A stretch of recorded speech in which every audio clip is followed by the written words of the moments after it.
Feeling empty all the time is tough. Oftentimes, we don't even know why it is that we feel like we do. We do all these activities and events, go to parties, read books, maybe work extra hard, and end up feeling no more fulfilled than when we began our tasks. The problem of emptiness is a tough one, but stick with me and I'll try and offer some words of comfort to you all on the topic. Firstly, forgive me if this video becomes slightly philosophical in its manner. Although this question is a psychological one, which is what this channel's for, it just can't be explored fully without delving into a little bit of philosophy as well. To start with, we'll look at what it means to be empty in this instance. And here I'm talking about when you do lots of things and they just aren't enjoyable anymore. Perhaps it's a hobby that you've realised isn't doing it for you anymore. Or maybe it's your job that you feel is stopping you from doing something bigger. Wherever you turn, stuff just isn't fulfilling anymore.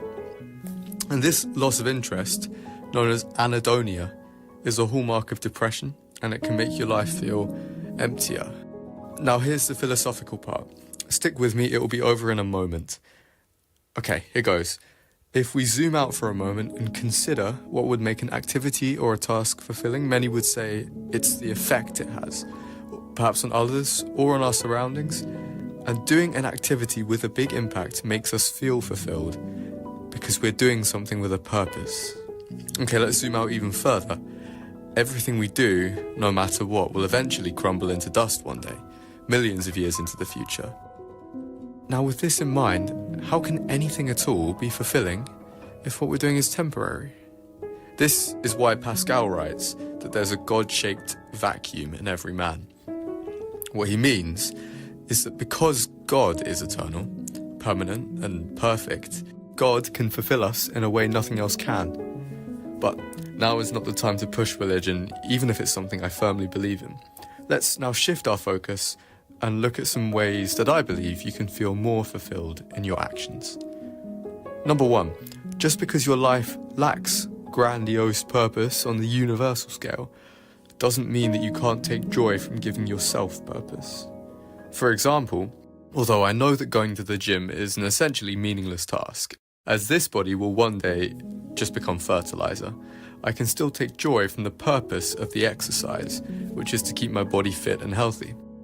Number two, it's a genuine possibility that none of the hobbies or things that you're doing are right for you. I can already hear you saying, David, I've tried so many things and they just don't do it for me. Keep going and remember that just because something isn't a perfect fit for you doesn't mean you can't take some joy for it. For me, an example of this is my football team. Now, I hate the fact that I have to play centre-back. I'm not built for it. But I do love the fact that I can connect with my friends while I'm there. So I go and I enjoy it. The final point that I'll make is that perhaps your bar of fulfillment is set too high. Now, I don't want this to be misinterpreted as give up, but the way self-improvement circles teach contentment as being entirely wrong these days is absolutely crazy. You must accept that, as unfortunate as it may seem, fulfillment can come from your hobbies and activities. It's just your own perfectionism preventing you from considering it. That's it from me today. Thanks for listening. Again, I want to reiterate, this video's moral is not give up on your dreams. It is consider your situation fully and be more content. In this way, happiness will follow you instead of you chasing it. As always, leave any questions or video ideas in the comments section, and I'll see you all next time.